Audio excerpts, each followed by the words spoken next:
Back to my dad's channel. Welcome back to my dad's channel. Welcome back to my dad's channel. Good morning, good evening, good afternoon. This is Phoenix 198720 here to bring you another episode of my Let's Talk About series. And today we will be talking about the Legend of Zelda. Legend of Zelda, what is it? It's an RPG action adventure game where you play as Link or whoever you want to call that character, your hero. As in most of the Zelda games, you are collecting the Triforce, rescuing the princess, and keeping the bad guy from doing what bad guys always do. If it's Ganon, Ganondorf, or the wizard from A Link to the Past, or whoever, but most of the time it's revealed that it's Ganon behind the plans of everything. Now, Legend of Zelda came out in 1986, where they dropped a character in the middle of the game, and the instruction manual told the story of the beginning of it. And you had to go grab your sword, beat dungeons, solve problems until you collected all of the pieces of the Triforce and made your way to the final boss. But that story's always been redone or retold into different stories across the main console versions. You look at Zelda 2, which again you're going at Ganon. Zelda 3, there's a wizard at the end, and once you beat the wizard, you're going against Ganon.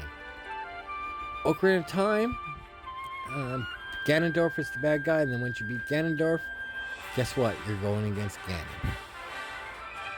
Majora's Mask is a little different. Majora's Mask is a continuation of one of the parts from Ocarina of Time, where Zelda puts you back into the original time zone in your timeline, and your fairy flies off, and you go to chase your fairy through the Lost Woods, and you end up in a different part of the Legend of Zelda world.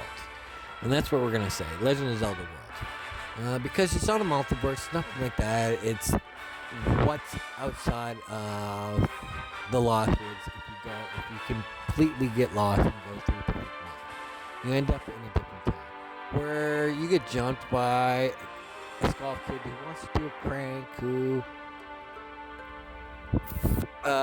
basically jumps another guy who's the mask guy, who has this very rare mask, just like the mask from The Mask, the movie starring Jim Carrey. You put it on, you become something else, the mask takes control of you. Now, that mask is very powerful in the game, and you get to continue, and you get to basically go do what you need to do, and you beat the mask out of the kid, and the skull kid realizes, oh my god, I actually done all this stuff. It was the mask. Well, that's the only way that it's been different. But if you continue with the Legend of Zelda games, it's always the same. And I can't speak on the handheld because I haven't played much of the handheld games. But it's the same thing, just different story, different way, different thing. But it's essentially the same all the way across. But why is Zelda such a popular franchise?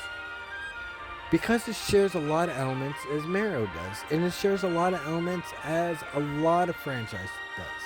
Where it's always the same bad guy, just different style, different story, different way. And eventually Nintendo came out with a timeline. This is how X, Y, and Z goes, X, Y, and Z goes, X, Y, and Z goes. And at one point after the games, and it's Ocarina of Time, where it splits into 3 different time zones, or timelines. And this is where it gets complex and very complex.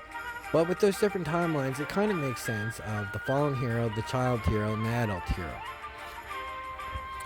But what doesn't make sense is some of the games, how they fit in. Like Breath of the Wild and Skyward Sword. Playing Skyward Sword always told the story about the beginning of the Master Sword and the Triforce and all that. Well, Breath of the Wild is about the fall of Hyrule, the 100-year sleep, and the Great Battle. Now, we want to skip back to Skyward Sword. It always talks about this great battle, and everybody's always arguing that Breath of the Wild always comes in after, because Nintendo said that. But think about this, and I really want you to look around and think about this. What was the the big battle in Skyward Sword. They never talk about it. They always talk about this big battle and everything. Could Breath of the Wild actually fit in that as the great big battle of everything lost? Because if you look at the trailer for Breath of the Wild 2, Breath of the Wild 2 shows a lot of things that Skyward Sword does, but in a different twist of events. Now, could Breath of the Wild 1 and 2 be the prequel to Skyward Sword? And Nintendo said, you know what, Breath of the Wild, we're just going to place it there. Because, does it make sense at the beginning of the Legend of Zelda franchise? Yes, it does. Does it make sense at the end of it? Somewhat. But Nintendo's famous for just placeholding stuff until they can actually figure out the shit on their own. Now, I don't think that the stories are relevant connected. Because why does Wind Waker fit where it fits? Where the wipeout of Hyrule being flooded, and then you go into Spirit Tracks and Phantom Hourglass and shit like that. Personally, I think it's just the art style that they went with that fits everything in there. And I don't think that there is actual timeline for the Legend of Zelda franchise. I think it's just Nintendo saying, you know what, this is how we believe it is. But in reality, we have no idea because we just created individual games with the same story, just different elements of the storytelling. That's the same in Mario games. You look at Mario games, they're all the same. You're rescuing Princess Peach. For the main Mario games, I'm not talking about the spin-offs like Paper Mario or Mario and Luigi or Mario 7 Stars. Just look at the main Mario 1, the original Mario 2. We're not talking about the North American Mario 2. And Mario 3 and up and that stuff. You're always trying to rescue the princess. Now, with some sequels, they don't stay true to the Mario stuff. Like Mario's Super Mario World 2 Yoshi's Island. That doesn't stay true to the Mario franchise. Now, we're getting off topic here because we're talking about Legend of Zelda. But just look at the Legend of Zelda games, the console versions. Again, I can't speak on the handheld. I haven't played that many handhelds. And if I did play the handhelds, I never completed them because I don't like playing handheld games. I'm sorry. But just take a look at the stories, and you can see that. But why did they sell? Because it's an RPG action fantasy game, and you get to live the same fantasy, just different ways and how to beat it again. And it gives you a great escape that you are playing the good guy. You are rescuing the princess. You are beating the bad guy. You have to go through multiple puzzles and challenges that the bad guy lays out for you. Or, as Nintendo says, as they lay out so you can figure out who the bad guy is. Now, Legend of Zelda is one of my favorite franchises out there. I love Zelda games. I've got Zelda tattoos on me. And that's beside the point. I find them definitely refreshing. Even though it's the same story. It's, again, different mechanics of storytelling that they use. Now, there are Zelda games out there that they've made and they've never released. And some of them they've released demo trailers for it. But those demo trailers never saw light. And it's very interesting that these demo trailers did come out, but there was never went nowhere. Now, did Nintendo say, you know what, these are great games, just way too hard or way too dark? Because I'm waiting to see if Nintendo will release a really dark Zelda game. Everybody says Ocarina of Time is very dark, but it's not a dark Zelda game. It's actually a very sad Zelda game if you pay attention to the storyline. And you really just think about the storyline in every aspect that they use for Ocarina of Time. Now, Majora's Mask is a time loop game, so you can stop the great events. Now, they always say Twilight Princess is a very dark game because how the game plays out. I don't think it's a very dark game. I think it's a very light game and it's just the style of graphics they did. I think Wind Waker is a very dark game. And you're going to be saying, what? Everybody doesn't see it as a dark game because how colorful the game is. How the game resembles more of an anime style. Clay art style. How animated it is. How colorful and bright it is. But just think about the story. The whole entire story of Wind Waker. And you're going to realize, damn, that is a dark game. Breath of the Wild, not that dark. It starts off dark, but they never showed that part of the game. It's a story that they tell. The great hero falling, being put into sleep because of the great battle that was going on. But just look at Wind Waker and take the colors out. Just focus on the story. And they even say, like, the story of the hero time disappearing, and then the whole entire Hyrule Warrior Legend of Zelda game goes, the whole world that Legend of Zelda is based on goes to shit, and then the gods say, you know what, we're gonna flood the whole entire planet. We're gonna flood everything in this game to cleanse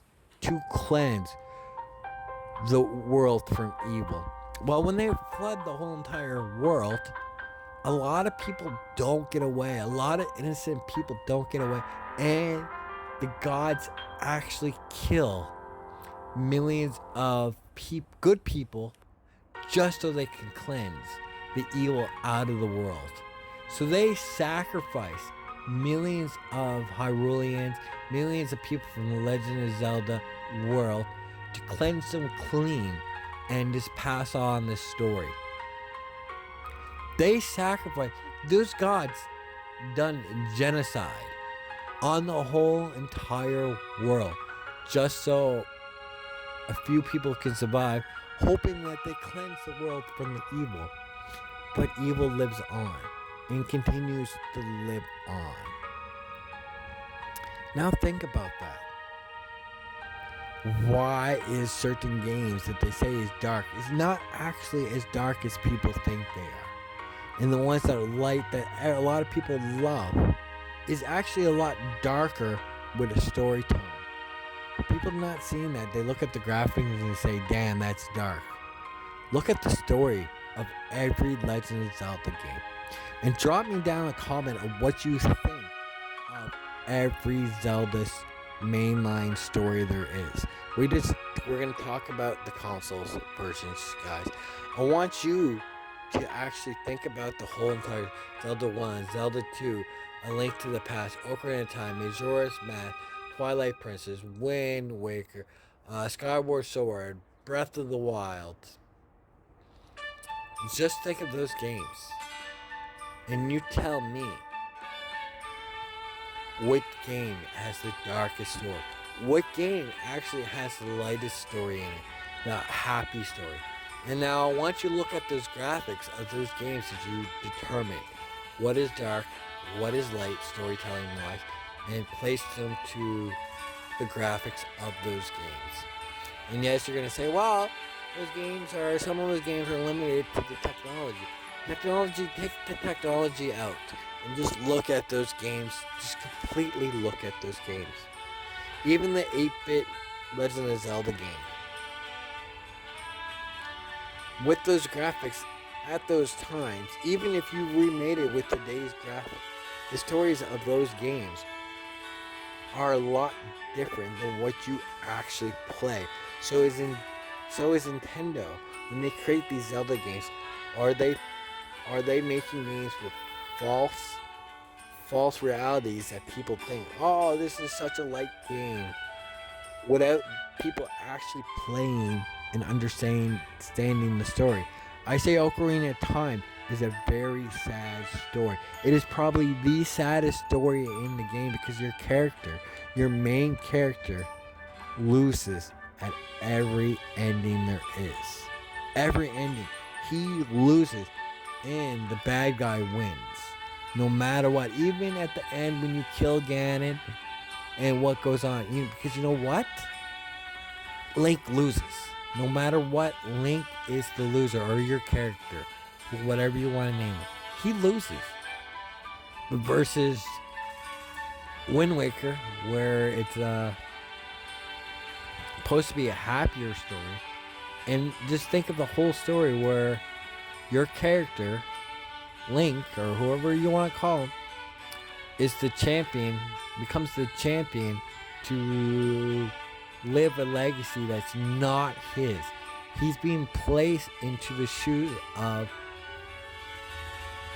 basically, of a story to fit these shoes. He's just a little boy that turns like, I don't know, 12, 13 in the game.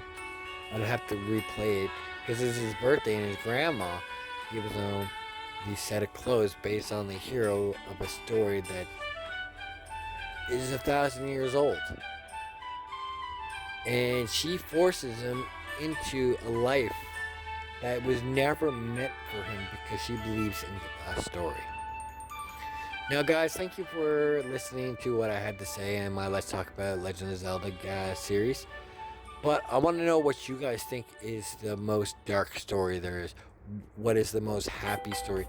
Man, do that with the graphics in mind and be like, damn, this is a light game, but the story is really darker than I imagined.